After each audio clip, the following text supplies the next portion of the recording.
अस्सलाम वालेकुम व्यूअर्स। मैं आपको आज की वीडियो में आईवी यानी कि इंट्रावीनस इंजेक्शन लगाने के बारे में बताऊंगी।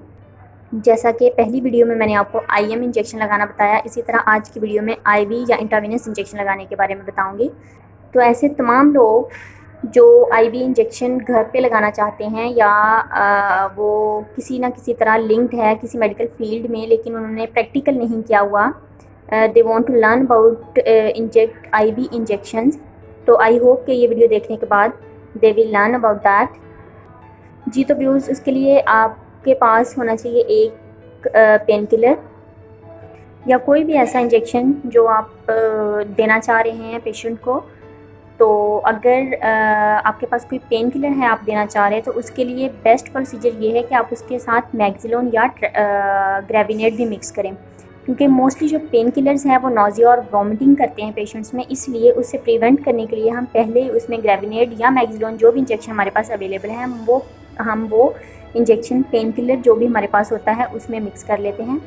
उसके साथ हमें चाहिए 5 cc या 10 cc की सिरिंज जो भी आपके पास अवेलेबल हो। उसके साथ हमें चाहिए डिस्टिल्ड वाटर और normal saline for the dilution of the injection. होता यह है कि कोई भी इंजेक्शन प्योर फॉर्म में आईवी नहीं दिया जाता, बिकॉज़ ये रिएक्शन कर जाता है। क्योंकि आईवी इंजेक्शन जब हम लगाते हैं तो वो डायरेक्ट ब्लड में जाता है, उसका जो रिएक्शन होता है वो सडन होता है, विद इन मिनट्स होता है। इसलिए अपने आईवी इंजेक्शन जो है वो 2 इंजेक्शन पेन किलर है तो उसके साथ अपने ग्रेविनेट मिक्स करना है और उसे डाइल्यूट करना है नॉर्मल सलाइन में या फिर डिस्टिल्ड वाटर। उसके बाद आपने क्या करना है कि स्टेरिलाइजेशन का ख्याल रखना है, हैंड सैनिटाइज करने हैं, ग्लव्स पहनने हैं, पेशेंट को कंफर्टेबल पोजीशन में लिटाना है या फिर बिठाना है और अब उसकी वेन को एक्सेस करना है। आईवी इंजेक्शन लगाने के लिए जो बेस्ट प्लेस है वो आपकी सिफेलिक या बिसेलिक वेन है। अगर मैं आपको सिंपल वर्ड्स में बताऊं तो आपकी अपर और लोअर आर्म के दरमियान जो जॉइंट होता है उसके ऊपर जो आपको वेन नज़र आती होती है वो सबसे प्रोमिनेंट वेन होती है, इजीली एक्सेसिबल होती है और as compare to other veins उसमें पेन जो है वो कम होती है। इसलिए प्रेफर करें कि अगर आपने सिर्फ एक ही इंजेक्शन देना है तो आप उस वेन को एक्सेस करें, उस वेन में इंजेक्शन लगाएं। अगर वहाँ पे आपको नहीं मिल रही तो कहीं पे भी आप आर्म में या फिर हैंड पे कोई भी वेन जो आपको प्रोमिनेंट लग रही है आप उसमें लगा सकते हैं। जी तो आपने जब वेन को आइडेंटिफाई कर लिया कि कौन सी प्लेस पे आपने लगाना है तो फिर आपने पेशेंट को कंफर्टेबल पोजीशन पे करके उसको टॉर्निकेट टाई करना है। टॉर्निकेट कोई भी ऐसी चीज़ या बैंड टाइप कह सकते हैं कि जिसमें ऊपर बाजू को अच्छी तरह से बांध देना है, सो दैट उसकी ब्लड सप्लाई थोड़ी देर के लिए रुक जाए और वेन जो है वो बिल्कुल अच्छी तरह प्रोमिनेंट हो जाए। जी तो जब आपकी वेन प्रोमिनेंट हो गई तो उसके बाद आपने क्या करना है, स्वैब से उस एरिया को स्टेरिलाइज करना है।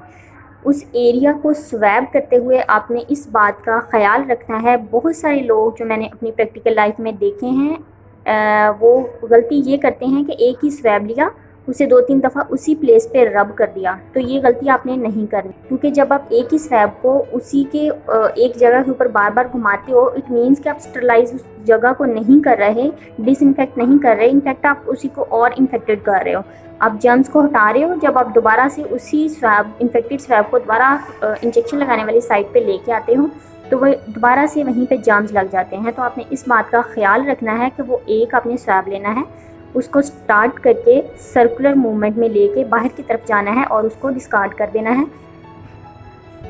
और उसके बाद आपने उस एरिया को 2-3 सेकंड्स के लिए छोड़ देना है कि वो जो आपने अल्कोहल स्वैब या सिगरेट स्वैब जो भी यूज़ किया है वो ड्राई हो जाए उस जगह से।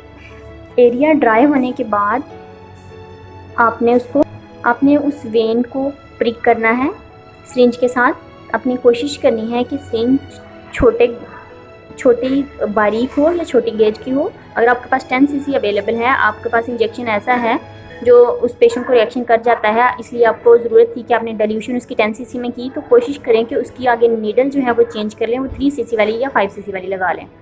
जी तो उसके बाद आपने वेन को प्रिक करना है। आपने बहुत डीप नीडल को लेकर नहीं जाना, आपने 45 to 50 के एंगल पे सिरिंज को रख के नीडल से प्रिक करना है।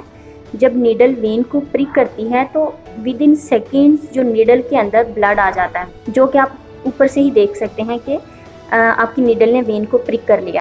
अगर आप पहली दफ़ा लगा रहे हैं, आपको इतना पता नहीं चल रहा कि उसमें ब्लड आया है या नहीं, तो आप थोड़ा सा उसको बैक सक करके देख लें। अगर उसमें ब्लड आ गया है देन आपने उस फिर नीडल को वहाँ से हिलाना नहीं है। मोस्टली जो लोग गलती करते हैं वो ये करते हैं कि एक दफ़ा नीडल प्रिक हुई, ब्लड आ गया तो इंजेक्शन लगाते हुए नीडल को हिला दिया। जब नीडल वहाँ से हिलती है तो वो वेन के दूसरी साइड पे प्रिक करती है, तो वहाँ पे स्वेलिंग स्टार्ट हो जाती है।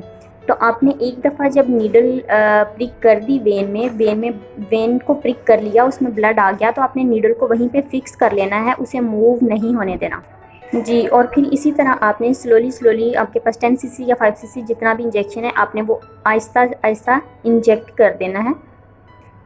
तो एंड पे भी सम टाइम ये होता है कि बबल 1-2 बबल्स होते हैं, तो आपने पूरे का पूरा एंड तक इंजेक्शन ख़त्म नहीं करना। थोड़ा सा उसमें हाफ सीसी या 1 सीसी अभी रहता होगा, मोस्ट प्रोबेबली उसमें एक बबल होता है, तो आपने उतना अभी रहता होगा तो आपने सिरिंज को आउट कर लेना है।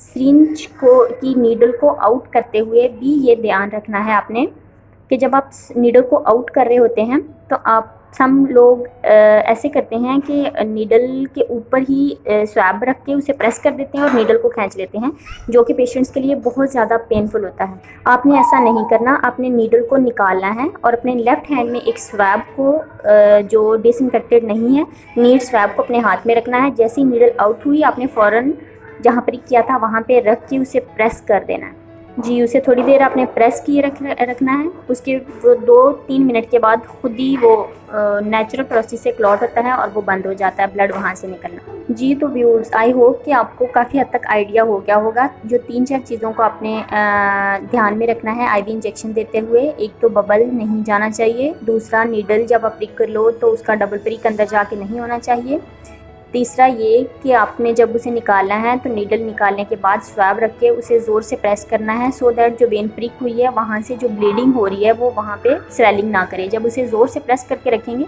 तो वो ब्लड निकलना बंद हो जाएगा और उस एरिए पे स्वेलिंग भी नहीं होगी। अगर आपको आज की वीडियो पसंद आई है तो प्लीज़ इसे लाइक करें, शेयर करें और सब्सक्राइब करें।